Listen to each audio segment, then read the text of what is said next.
Radio.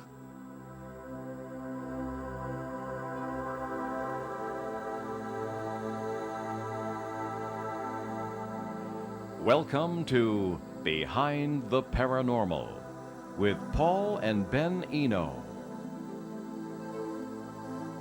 When aliens finally arrive on Earth, if they haven't already, will they be naughty or nice? Why would they treat us as equals at all? Are we being naive about the whole matter? Hello and welcome to the 95th edition of Behind the Paranormal with Paul and Ben Eno, coming to you from WOON, AM and FM radio here in Woonsocket, Rhode Island, on the Paranormal Radio app from TalkStream Live, on YouTube, and via TuneIn.com. I'm Ben, and that was Paul, and today we bring you a new guest with a positive take on a very important subject. So you can give us a call from anywhere to join us. That's 401-766-1240, or you can email Paul at behindtheparanormal.com. Well, no, you still can't because it doesn't work at any of the devices in the studio. Well, now, ignore that last part, and if you'd like to get in touch with us, you can also reach out to us via our Facebook page. Yes.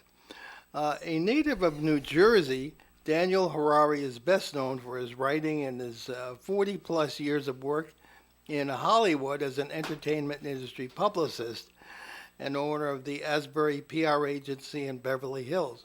At the same time, he is a longtime UFO researcher, a three-time experiencer, and the author of 4 books, including the novel After They Came, the basis for our discussion today. Dan has appeared in the media numerous times, including on Entertainment Tonight. A cum laude graduate of Boston University, Dan holds a Bachelor of Science degree in Communications. He lives in Beverly Hills, California. His website, danharariauthor.com. So Dan Harari, welcome to Behind the Paranormal.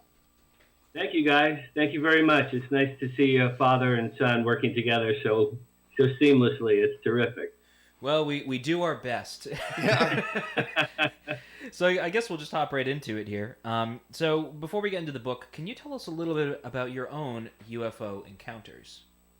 Sure. Okay. I grew up just outside of Asbury Park, New Jersey, the Jersey Shore. And in 1970, Ben, my very first UFO encounter in my life was March 1970. I was 14 years old. My dad picked me up from school and was driving me home. It was about 4 o'clock in the afternoon. It was daylight in suburban New Jersey, down the street from my house. And as we were driving, I saw through the windshield a huge silver V, like the letter Victor, in the sky, a craft, a silver V craft in the sky, hovering over my father's car. And I'd say maybe 200-300 feet above us, no more than that. And it was very large. Each wing was about the size of 2 buses, I would say. So I'm in the car. I'm 14. I go, Dad, stop the car, UFO, stop the car, UFO. This is so cool. So my dad pulled over to the side. He and I got out, stood in front of the car, and we looked straight up, and we saw this remarkable craft hovering and floating. Really, it looked like it was floating. No sound of any kind. No propulsion, no smoke, no propellers. It just was hovering and moving very, very slowly over us. And again, I'm jumping up and down. Dad, a UFO, a UFO. And you guys, my dad looked at that craft like he was looking at a head of lettuce at the supermarket. He had no interest in it whatsoever.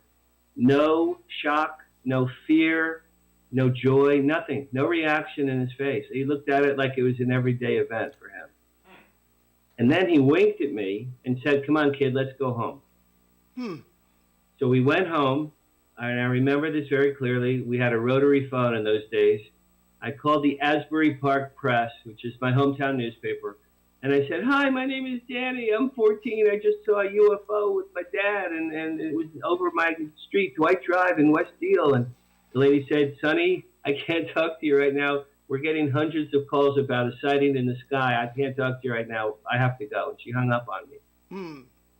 Now, the most remarkable part of that story, you guys, I forgot about that event entirely for 47 years. Entirely erased from my memory for 47 years. Cut to April 2017. My dad passed away. And one day I'm in LA, and I went to a deli to get a pastrami sandwich, and thinking about how much I missed my father.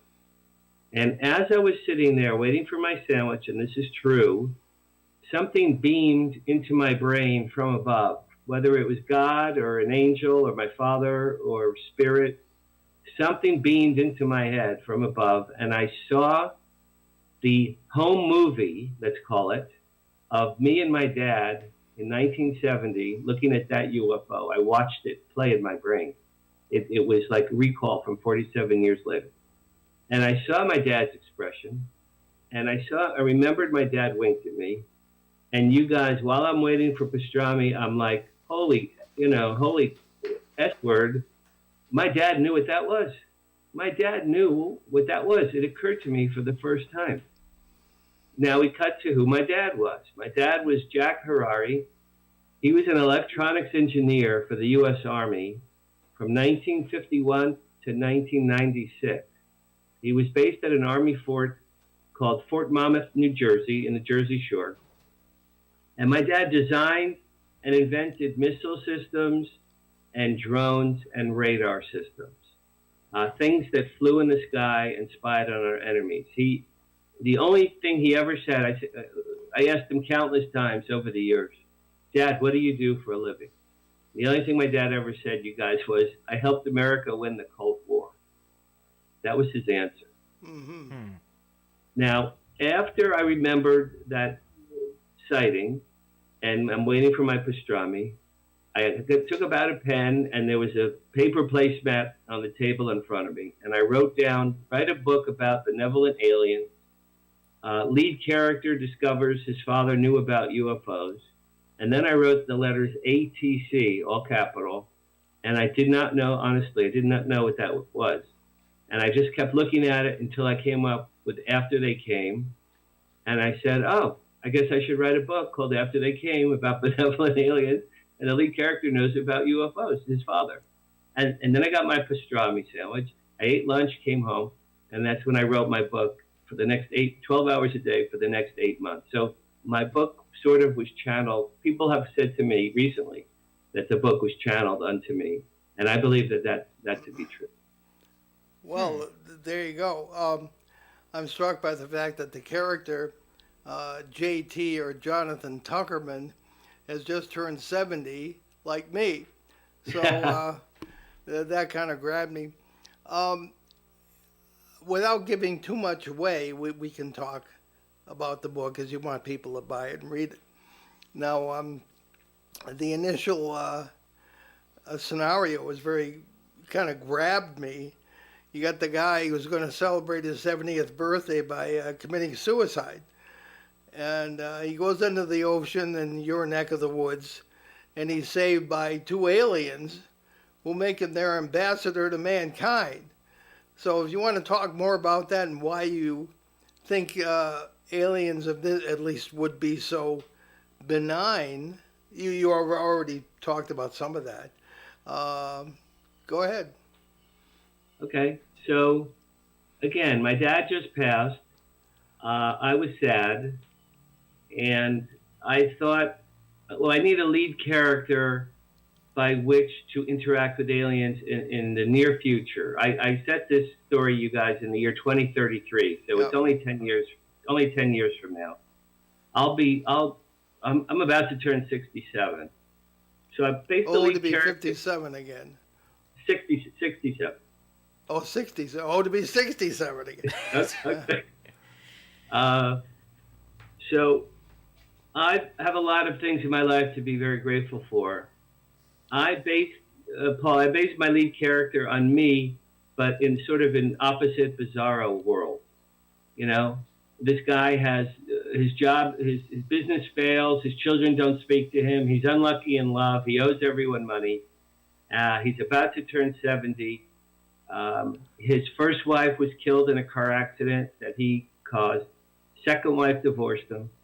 And he just hates his life. So I'm like, let me start out with a guy who's just a sad sack, you know, just a real sad sack, and have him turn 70, and wanting to commit suicide. And I thought, a guy swimming out to sea in the first 10 pages of a book, that has to be a grabber, It is. When I wrote this book, you guys, I was thinking of it as a movie. It's not a screenplay, but I wrote it as though it were a cinematic. So my character's swimming out to sea. He goes to Malibu. He takes off his clothes. He drinks a huge bottle of vodka. He takes 1,000,000 sleeping pills, and he swims out to sea. All he wants to do is drown because he just wants his life to be over. His life has no joy for him.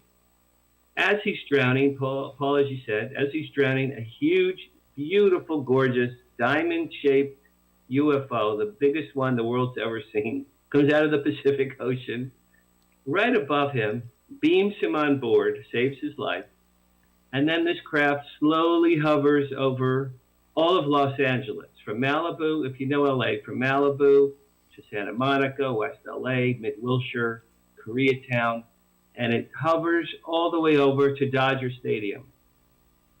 By the time it gets to Dodger Stadium, all media are there, and police, and ambulances, and military vehicles, and fire trucks, because this craft is so obviously not man-made. It's just the biggest UFO, and it's a mass sighting across all of LA. So by the time the craft gets to Dodger Stadium, it's greeted by dozens and dozens of people. The craft stops at Dodger Stadium. Above it, beams down two magnificent, tall, very tall, white Nordic aliens. I have them coming from Pleiades. One is 7 feet tall, one is 6 feet tall, man and woman, long white hair, blue eyes, pale skin, shimmery robes. And they communicate telepathically. And they say, people of Earth, don't be alarmed, don't be afraid. We're here to help you. We're here to save mankind from your insurmountable problems. We love you. We have been coming here for tens of thousands of years. We've helped to advance your civilization. And we want to help you, but there's one caveat. And then when they say that, they beam down Jonathan Tuckerman, the guy that was drowning. They beam him down, and he's hovering above second base. And he's naked. And he's flopping around like a fish. He has no idea what's happening. And they say, we have a relationship with this guy. He is going to be your ambassador, our ambassador to mankind. Bring your problems to him. We will work only through him to help you. We have amazing technologies that you know nothing about. So this is our conduit. Be kind and gentle and treat this man with respect. They lower him to second base, and then the two beautiful aliens get back on their ship, and the ship vanishes. It takes off and vanishes. So now all the media and police and firemen and military guns, they all come up to Jonathan. He's naked on second base. He's looking up. He's like, what? Huh? What? And so they take him. The next thing they do is take him to the White House to meet the president, which would probably be what would happen in real life. Now, I wrote the first draft of this book in 2017. At that time, there was a rumor that Oprah Winfrey might run for president. So I was thinking, wouldn't that be cool if this guy meets the president in 2033 and it was Oprah Winfrey? So That would be very interesting. I based it's not Oprah Winfrey. Her name is Tamika Winfield. She's Right. an African-American Close enough. woman. It's close enough to get the inference. And he meets her. Jonathan is taken by the military, meets the president, and she goes, Mr. Tuckerman, you were just saved by two unbelievable aliens in the biggest UFO in history. We know aliens are real now. Why did they save you? Who are you? What the heck's happening? And he goes, Madam President, I don't have the slightest idea what's happening. All I wanted to do was die on my birthday. I hate my life. And my goal was to be dead right now. And he goes, instead, I just got saved by aliens, and I'm with the President of the United States. He goes, I have no idea what's happening. Long story short, the President then sets him up at the UN and reunites him with his estranged adult children. And they form something called Team Tuckerman. And Team Tuckerman is charged with identifying the major problems on the planet Earth in the year 2033. So they get a big whiteboard and they just write down the biggest problems they could possibly think of. Then what happens is once a month for the next calendar year, this craft comes to beam Jonathan up on the craft above the UN building. And once a month they say, Mr. Tuckerman, what can we do for mankind this month? And he starts out, he goes, well, why don't we get rid of the nuclear weapons? I think that would be a good start. And they go, wonderful. That's terrific. We will only interfere with people if you tell us what you want to do. We weren't here to interfere unless we were given direction. So he goes, get rid of nuclear weapons. And while you're at it, if you can get rid of biological weapons too, that would be nice. Okay, that's fine. A week later, every nuclear and biological weapon on the Earth has been melted, destroyed, or blown up by their laser beams. And Jonathan is now a hero. He's a global hero. The New York Times has the biggest headline ever in my book. It says, no nukes, exclamation point, no nukes. Which those of us remember the 70s, there was a lot of no nukes protests. Oh, yeah. Paul, you might remember there was a rock concert at Madison Square Garden, the No Nukes concert. Yep. So that's the first month. And after the first month, this guy, Jonathan, is now very famous and a hero. And people are coming to him at the UN and thanking him and praising him. And he's like, what did I do? What did I do? Okay, so the next calendar year, they solve famine. They provide clean water to those who need it. The aliens have an abundance of gold on their planet. They gift the world with billions of dollars in gold so every country can take care of its homeless and build new homeless shelters. They cure every physical disease. They cure every mental disease. They provide some products. I invented 2 products. One product is a dream machine. They give this to Jonathan as a personal gift. It's a machine by which you sleep at night and record your dreams as you're sleeping, and then the next morning you can actually watch your dreams play back. And that's something I invented in the 8th grade. You guys, I wrote a story in 8th grade called The Dream Machine. My teacher wrote A++, best short story I've ever read. So I've had I've had that in my head for many decades. I'm like, I'm going to have the aliens give this guy a dream machine. So that's something they give. And they do all these other wonderful things. The final thing they do is reverse climate change. Oh, they also provide free energy, a device by which human beings have free energy. So no more oil, gas, nuclear energy, or lithium batteries. We don't need any of those things because now we have free energy. And then they reverse climate change. They fix the ozone layer. They refrost the poles. They change the ocean temperature so it's the correct temperature. And they protect the trees in the Brazilian rainforest so they can no longer be cut down. So at the end of the calendar year, this guy, Jonathan Tuckerman, wins the Nobel Peace Prize.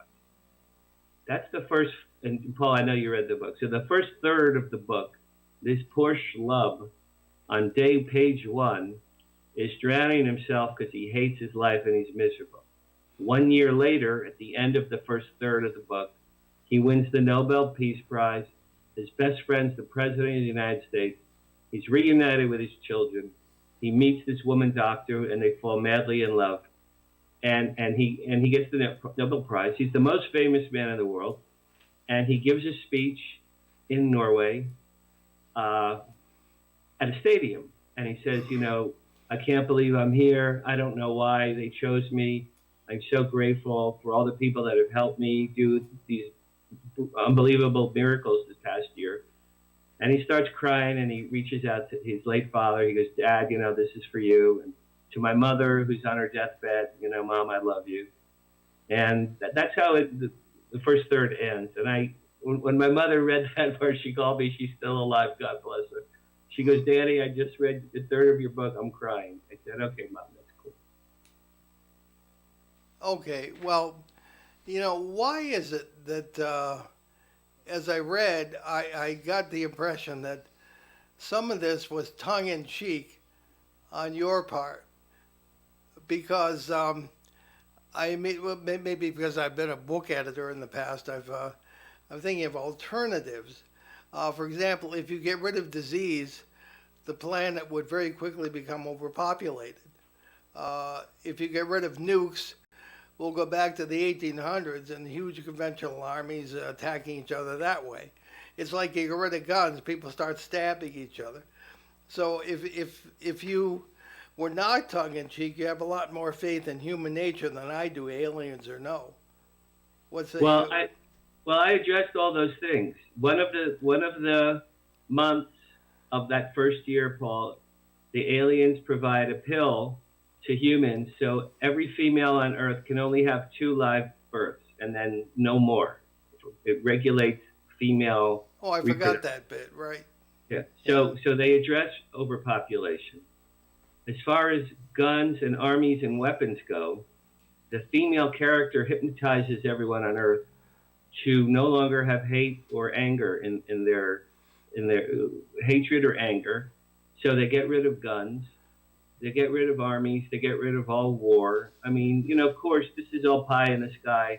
This is me with a genie. If I'm Aladdin and I have a genie and a lamp, and I could make 10 wishes or 12 wishes instead of 3, these are the things, Paul, that I would ask for. So in my book, I did address anger, violence, racial and sexual and religious discrimination, overpopulation. I addressed every major thing that I could think of. It's all in there.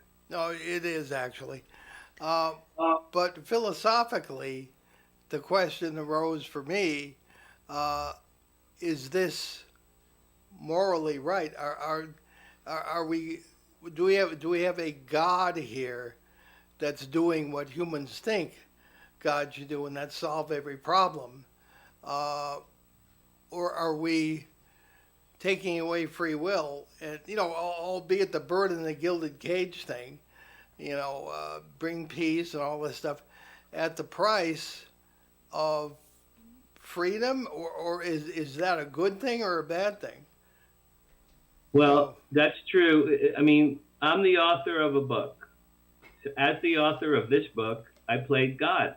I'm like, well, if I had godlike powers on the earth in modern times, working through these 2 aliens, there's no limit. I gave these aliens unlimited powers. So I played God. Yeah. Now, Richard Dolan read this book. He loved some of it, and then Paul, the stuff that you hated, that you didn't like about free will. Richard Dolan was so angry. That's Richard all over, yeah.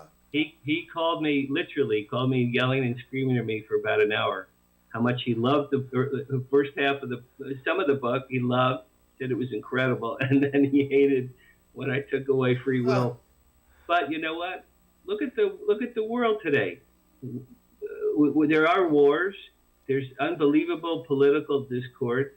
We're polluting our skies. We're ruining the environment. Yesterday, a gunman killed 9 people in Texas. Yep. Mm. Okay, so we're not doing all that great with our free will, really. No, I see your point. Right? Our world is pretty screwed up. If aliens could come and okay, so let's say they give us all Soma. I think that's from Brave New World, the drug Soma. And we're all peaceful and calm. What's wrong with that?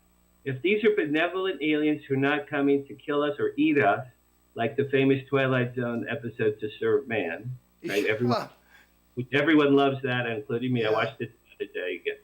They're not here to kill us, eat us, or destroy the earth. Why can't they be benevolent? That's number one. Why can't they help us and boost us, ending war, ending famine, curing every disease, making us mellow, having us bury our guns and set them on fire? What's wrong with any of those things? I mean, this is incredibly utopian of me, but again, if I had a genie and I could make wishes, these are the things I would wish for. No, I hear you. Go ahead, Ben. There's 2 really interesting things I kind of picked out of that. One was how the discourse started, where the Nordics come down and they're like, well, we've been helping your civilization for millennia, and we fed you guys technology, and we love you and we care about you, so let's fix all of it. So the irony is, the grand irony is that all this kind of started because they were giving us the technology. Is that correct? I'm going with Eric von Daniken's ancient alien theory, which I'm a mentioned him. big proponent of that idea. So Ben, not so much that they gave us technology, but my premise is that they gave us life. They seeded their DNA with our chimpanzee ancestors. Having watched every episode of Ancient Aliens, 5 times, and reading Eric's books, and just believing in my heart that these things to be true. I mean, there are UFO references in the Bible that just blow my mind completely. Yeah, they're all over ancient documents. Yeah, I believe truly, and I really do think this is real, and I wish more people considered it or studied it, that they seeded us. They came whenever they came. Now, one of the theories is they needed gold on Earth, and they needed a slave workforce, so they looked at our Cro-Magnon man, Neanderthal man ancestors, with twigs and sticks, trying to make fire. And they said, we could probably boost these guys. We could probably make these a better, more pliable race for us to dig for gold. So that's one of the theories, is they crafted us, dig gold for them. So I'm not saying that they gave us technology. I'm saying that they gave us genius brains. Do you guys know about the Great Brain Event of the University of Chicago? Oh, yeah. One of the Ancient Aliens episodes, and this one blows me away.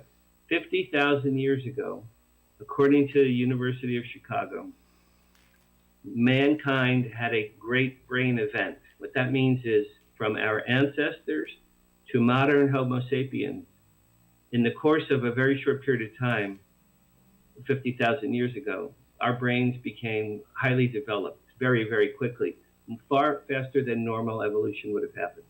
And to me, I'm like, well, that's when they came. That's when they seeded us, helped us, boosted us, and made us who we are now. We're so different than any other planet or animal or insect or fish on this planet. We're so different from anything else. Well, on that note, let's take our mid-show break. You're listening to Behind the Paranormal with Paul and Ben Eno on WOON 1240 AM and 99.5 FM in New England's beautiful Blackstone River Valley. We'll be right back with our fascinating guest, Dan Harary, in just a minute, so stick with us.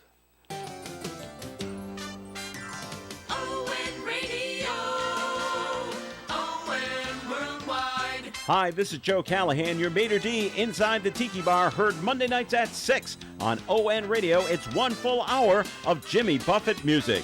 The Tiki Bar is brought to you by Attorney Bob Lauder, the Carew Investment Group, Pepin Lumber, and Family Discount Furniture. ON Radio, ON Worldwide. You can depend on us for public service. ON Radio. And we're back Behind the Paranormal with Paul and Ben Eno and Dan Harary today. Dan, one of the things in the book I noticed to write off was that JT discovers that he has an implant. And he has apparently been prepared for this all his life by these aliens who, as you say, the ancient alien scenarios are pretty fascinating. If you read any of the ancient documents, the Atrahasis of the Akkadians, the various documents of the Sumerians, let alone Genesis, especially in the original languages, then this really does jump right out at you, So, this has been planned for millennia, according to Von Daniken and you. I met Eric at AlienCon in March. Yeah. And I gifted him my book, and I said, Eric, I wrote this book. I signed it for you. I said, thank you so much for what you've done for all of us. And he held it in his hand, you guys, and he goes, after they came, I haven't read this one yet. And I said, Eric, it just came out 3 days ago. He goes, oh, okay, I'll read it. And then he handed it to his assistant. get back to the implant, which is a great question, and you're the first person that asked me that. I had to introduce the fact that the aliens were involved with JT from his inception. How do you do that? His parents. Now again, I wrote this book right after my dad died. I dedicate the book to my dad. In the second third of the book, the middle third of the book, people ask Jonathan, you've done all these amazing things. You've helped mankind. You've won the Nobel Peace Prize. They all say to him, including the president, why you? Why you? Why did these amazing aliens pick you? He goes, I don't have the slightest idea. They go, don't you think it's time you asked? And he goes, yeah, you're right. So the next time he gets on board after the Nobel Prize, he says, you know what, you guys, thank you for all you've done for everything and everyone. Why did you pick me? And Jorthon, the male alien, gives him a device. And he goes, watch this. You'd call this home movies. Watch this, and then we'll discuss. So he watches home movies of his parents, JT's parents, from 1963. And he finds out that his dad was a scientist working with the military on radar, on missiles and drones. And one day he's watching his dad in 1963 at Edwards Air Force Base testing a missile launch. And the missile collides with a little UFO, and the UFO crashes, and then revealed only to his dad, the scientist, on his way home. The dad scientist is driving his car, sees the crashed UFO, and sees that there's a small alien being inside. So he approaches the being, and he says, do you need help? And the being says, I'm hurt. And he saves the life of this being, brings it to his motel where he's staying. This is Edwards Air Force Base. And there at the hotel is his wife, who is the lead character's mother. And the two of them, man and woman, husband and wife, nurse this alien back to health. This little childlike alien, they nurse him back to health. As a gift to the people that just saved his life, the alien implants the implant into Jonathan's fetus. Jonathan had just been conceived by his parents. They had just made love. So the alien shoots somehow through the belly of the mom. The implant goes into the fetus. And the alien says to them, your son will be our chosen one. That's how I acknowledge. Oh, and then later in the book, the lead character, Jonathan, in present day. So when he's watching the home movie, he realizes that his dad was a UFO researcher and a scientist and saved the life of an alien. And at the end, when he's done with the movie, he says, wow, my dad knew about aliens and UFOs, and he never told me. He never said a word. Well, that's a direct tip of my hat to my father, because my father never said a word to me either. Hmm. Well, so Jorthon the alien could just as well have been called Gabriel. Sure. Or Michael. Yeah. One of the things that struck me was, and you mentioned this, was they tell him not to be afraid. Virtually every appearance by an angel or whatever in the ancient scriptures of all religions is they say, don't be afraid. Was that deliberate on your part, or? I wanted to set up very, very early on that these aliens in my book were benevolent. Yeah. And they say that at Dodger Stadium on day one, because they are clearly extraterrestrial beings. Their craft is clearly not man-made, and they don't. If the military had begun to shoot them and all, the guns would just have fallen to the ground. The bullets would have stopped. Wouldn't have hurt them. They would have used their power. So they wanted to alleviate fear on day one. Yeah. And I did that on purpose because, why can't they be benevolent? Why can't they be kind? Right. Yeah, why can't they be kind? Now, this is interesting. At UFO Con in March, run by a woman named Lorian Fenton, very nice lady, I met a guy up there named Mark Glenn Moore. I had a booth for my book, and next to me, Mark had a booth for his CDs. And I was telling Mark about my book, and he goes, aliens are from Pleiades, really? I go, yeah. He goes, Dan, Dan, you're not going to believe this. He goes, now this guy's in his 50s. He said, since the age of 5, Pleiadians have been taking me aboard their craft dozens of times.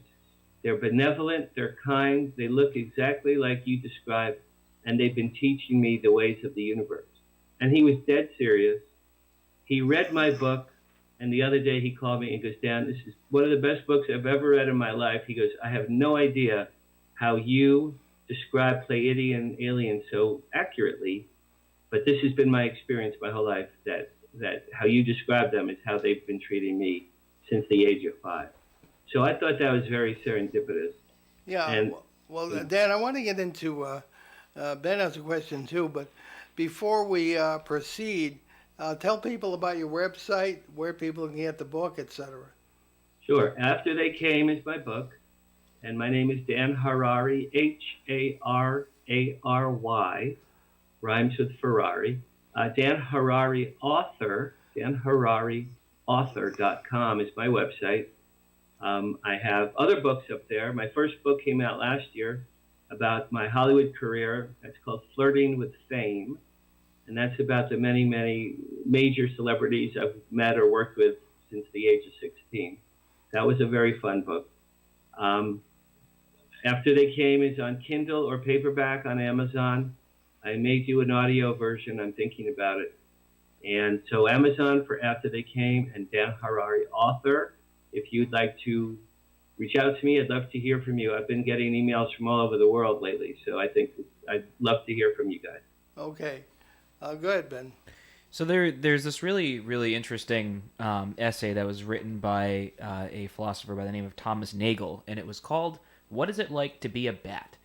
And the premise is he does a little thought experiment where he considers what it's like to be a bat. And it's really fascinating because the ultimate conclusion is we will never know what it is like to be a bat. We will only know what it's like to be a bat or a human consciousness inside a bat body.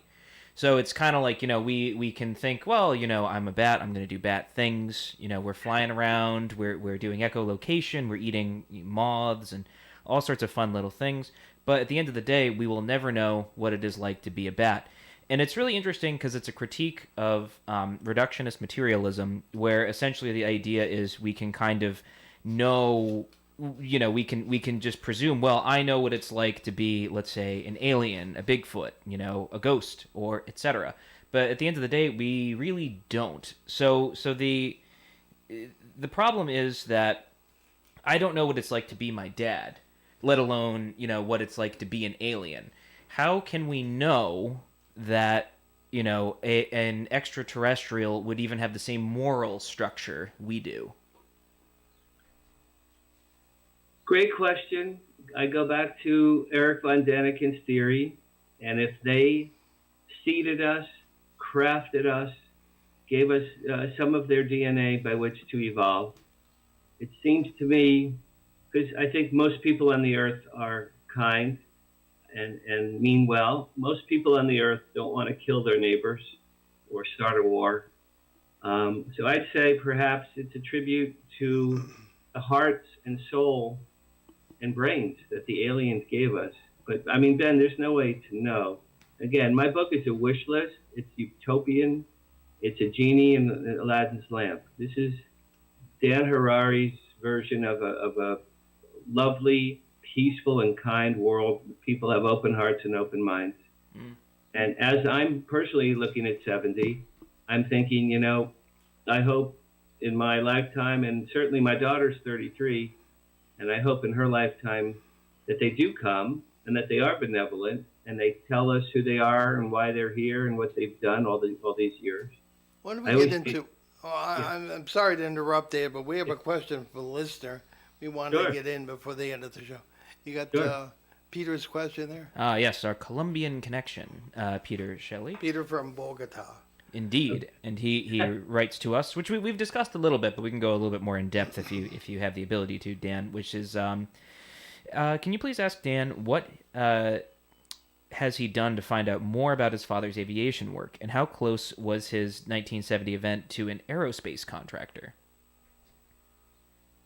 Okay, so my dad, like I said earlier, designed and helped create and produce missiles, drones, and radars. He, as he got older and more proficient, and rose up the ranks as GS, which is government servant. He rose up to the rank of GS-13. He started as GS-5.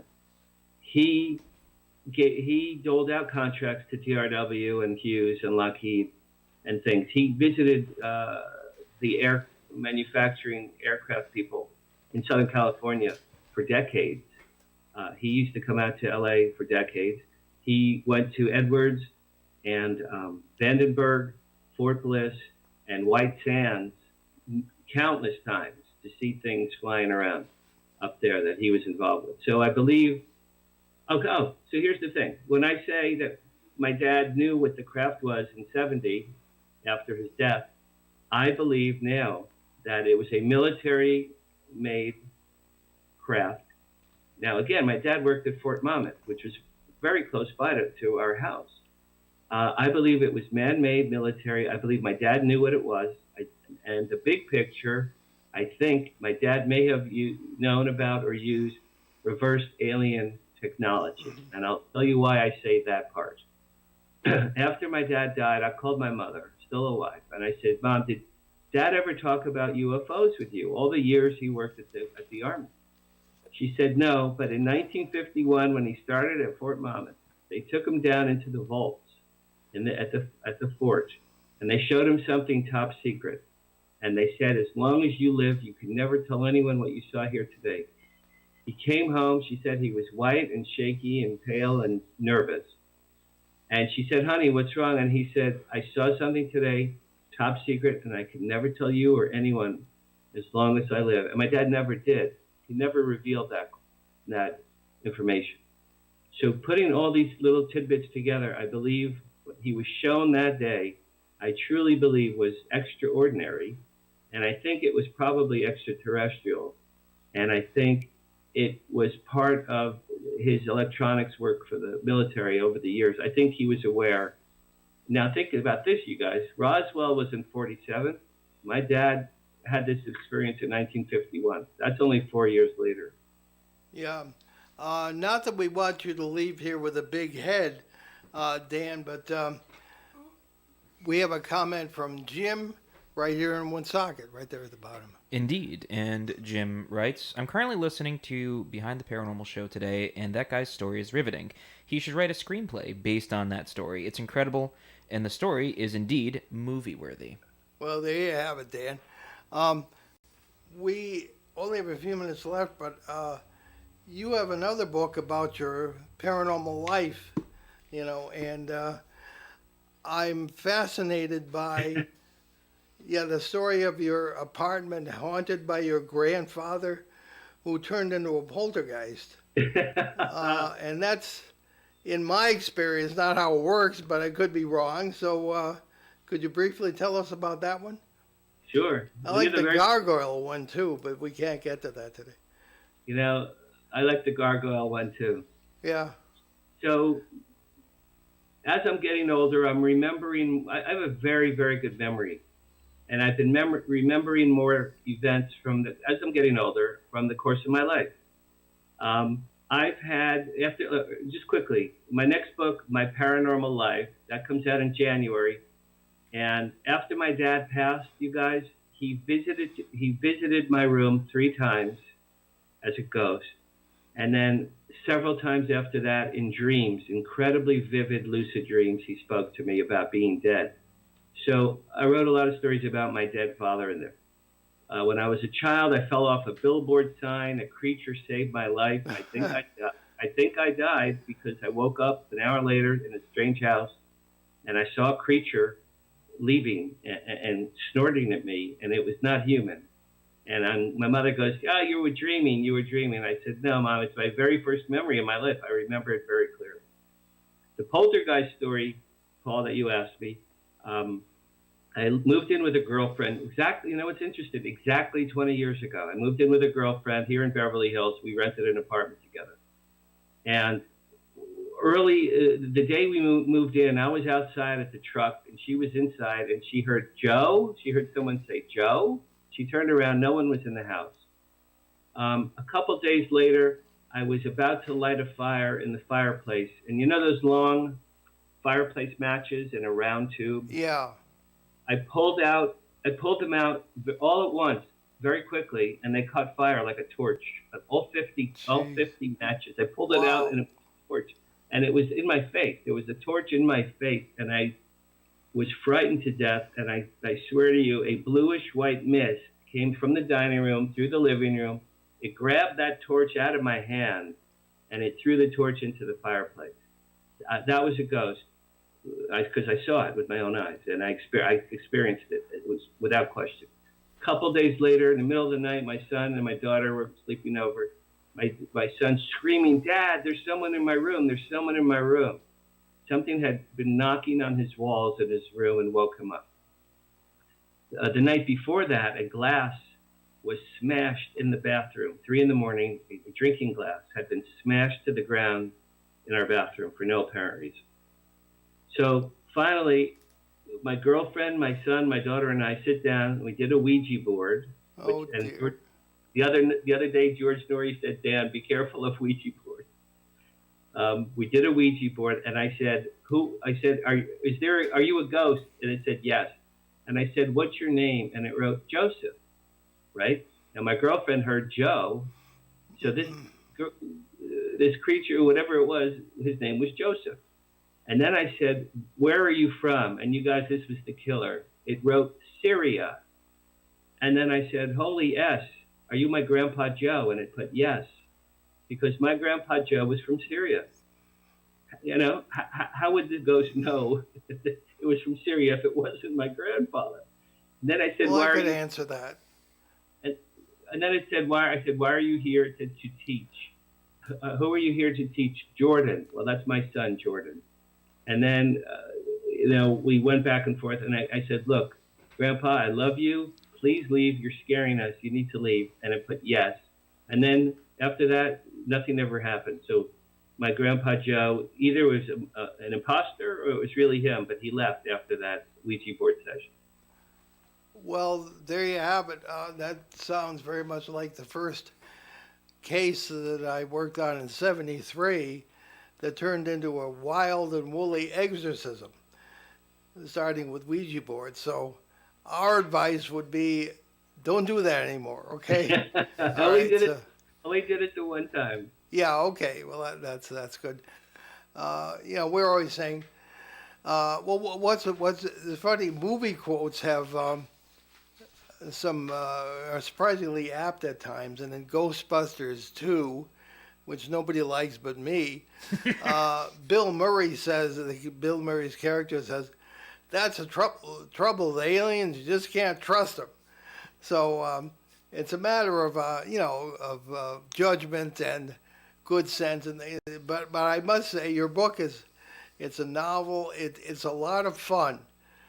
So I suggest people will have a lot of fun when they read it. Thank you. Ben, any other thoughts? I think it's kind of fun. It kind of gives me a sort of like American take on like Douglas Adams almost. Although I feel like I've read, I think, like 3/4 of all the books. I haven't finished all the books. I have like a big compendium of all of the Hitchhiker's Guide to the Galaxy series. I got like 3 books in, didn't finish the last one or the last 2. I think there's 5 books. I don't know. I got pretty close, and then I got distracted and never picked it up again. Too bad. But I kind of liked how it's funny because the aliens are just so nonchalant about everything. I always kind of thought that was really funny, and it was very much like they didn't really care, blow up Earth for like a highway. That was kind of like the thing. It was very British, but I kind of like that it is a bit of a wish list, and in a sense, because I think your book, Dan, I'm trying to think of a way to put it. it is a wish list, and it's not a bad wish list. I think it's really interesting because it puts into perspective a lot of things that we all want, that we may necessarily ever really get without kind of working with not just ourselves, right, but working with outside forces in a sense, right? Because there's this whole idea that Charles Taylor, who's a Canadian philosopher who basically has this whole idea of there's these two selves, right? So there's the porous self, and then there's the buffered self. So the porous self is kind of like this, sort of like the pre-modern way of thinking and existing, where the border between one's individuality and the world around them is very porous. So how one interacts with the world around them, it's kind of a give and take in a sense. You're sort of a part of the world around you, and you sort of take from it and give back to it in a sense. So there's that sort of sense of identity that we're kind of a part of the world around us. Whereas the buffered self is kind of this new, sort of more modern take of the world, where we have this sort of border between us and the world around us, where we can step back and sort of, kind of analytically look at the world and divvy it up and take it apart. But it seems as if where we collide is kind of understanding the world around us and the issues that we have, and that a lot of it is almost very much out of our control, And at the end of the day, it's kind of how do we control the world around us? And there's really not much we can really do at the end of the day unless we kind of work together. You know what I mean? I agree with you completely. And again, my aliens are teachers. They're essentially, my aliens are teachers. They're scientists. They're non-warriors. They were involved, or they know that their ancestors were involved with our ancestors. And their goal in coming to Earth at this time in the book, 2033, is to preserve and forward mankind and really give us a jump start. So, and also thinking of the poorest thing, Ben, that you just said. The lead character's parents saved the life of a little alien. 70 years later, these aliens come to pay back a kindness by saving this guy who was drowning in the ocean, right? So his father saved an alien's life when he crashed. 70 years later, they come back and they save that guy's son's life from drowning in the ocean. So it's an interactive kindness. They're like loving grandparents that we all wish we had, who could, Mommy, I have a boo-boo, make it better. And that's the premise. And they're filled with love. People who have been buying this book and writing to me from all over the world have said to me, Dan, thank you for writing about benevolent, kind aliens. They don't have to all kill us and eat us. Why can't they be nice? So the people who have sparked to this book, Ben, have sparked to the fact that they're benevolent. Well, fair enough. Give us your website one more time, Dan.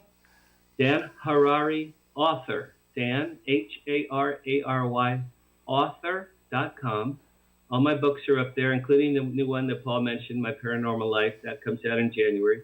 If you like Hollywood, my first book, Flirting with Fame, also is on Amazon. I have pictures in there with me, with Spielberg and Mel Brooks and Sid Caesar and Jerry Seinfeld and Anne Margaret and Kirk Douglas and all kinds of famous people that I've worked with over the years. So Flirting with Fame, my Hollywood book. After They Came, my Aliens book. Cool. We'll have you back after the one comes out in January. I want to hear about all that stuff. Okay, I'd love to. I would love to do that. Great. Dan Harary, thanks so much. Thank you. Thank you, guys. Have a great weekend, and I appreciate it. Okay. All right, so let's get to our announcements, Ben, if you would. Sure thing. Alrighty, we're going to start off with, you can check us out and find us at the Exeter UFO Festival in September. And for my dad, he will be at the Arizona Dowsers Conference in October. Visit our show website, behindtheparanormal.com, where you can find nearly 1,200 hours of our regular shows and special broadcasts since 2008 from CBS Radio, Achieve Radio, and here on WON AM and FM. Also hear many of these broadcasts on the major podcast platforms, including iTunes, Apple Podcasts, and YouTube. And don't forget about our show app that you can download. It's free at BehindTheParanormal.com, and you can browse our books along with those of our guest co-hosts. That's at our show website, BehindTheParanormal.com, where you can also find out about the show, our many cases over the years, public appearances, and how to book us. And please check out our charity page. We know all the organizers of these charities, and we trust them. There are some unusual ones, but please check it out. So what's going on next week, Ben? Well, making his debut on the show next week will be British author Philip Kinsella, who has a very different approach to the Rendlesham Forest Flap area. We leave you today with a thought from American author Dennis Covington. Mystery is not the absence of meaning, but the presence of more meaning that we can comprehend. I'm Paul Eno. And I'm Ben Eno. And thanks for joining us on our great cosmic journey, and we shall see you next time on Behind the Paranormal. Return to this radio frequency 167 hours from now for another edition of Behind the Paranormal with Paul and Ben Eno.